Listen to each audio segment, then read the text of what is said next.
ఇక్కడ మీరు చూస్తే శాండ్ మైనింగ్ చాలా పెద్ద ఎత్తున చేశారు. మొత్తం పర్యావరణం ఈరోజు కూడా సుప్రీంకోర్టు చాలా కోప్పడి మళ్లీ ఆగస్టు 2కి పోస్ట్ చేసే పరిస్థితికి వచ్చారు. దీంట్లోనే 7,000 కోట్లు ఇంకా డబ్బులు కూడా ఎగ్గొట్టే పరిస్థితికి వచ్చారు.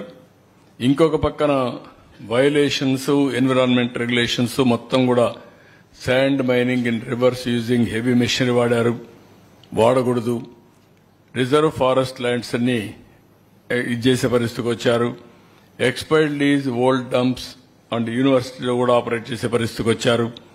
అదే మరిగా ప్రైవేటు కూడా అప్పచెప్పే పరిస్థితి వచ్చారు. అవి కూడా మేము స్టడీ చేస్తున్నాం. ఎంతవరకు లాభమా నష్టమా ఏం చేశారని అవి కూడా స్టడీ చేసి ఫైనల్ డెసిషన్ తీసుకుంటాం.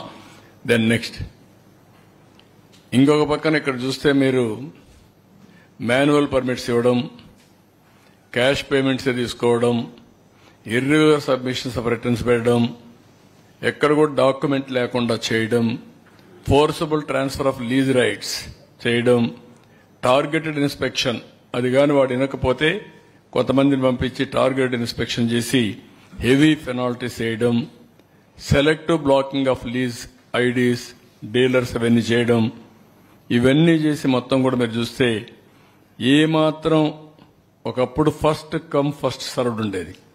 ఇక్కడ మైనింగ్ ఉందంటే ఫస్ట్ అప్లికేషన్ పెడితే వాళ్ళకి ఇచ్చేవాళ్ళు. అవన్నీ వైలేట్ చేసేశారు.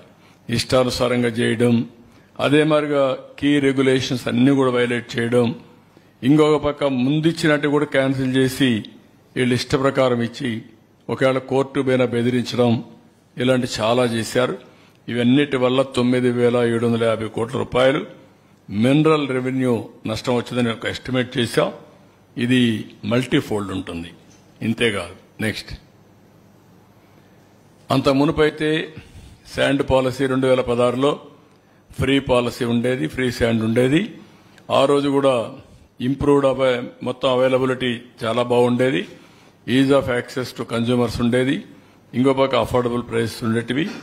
కన్స్ట్రక్షన్ ఈజీగా అయ్యేది. కన్స్ట్రక్షన్ ఇండస్ట్రీకి ఒక బూస్ట్ ఉండేది. చాలా సిస్టమేటిక్ గా చేసాం అప్పుడు.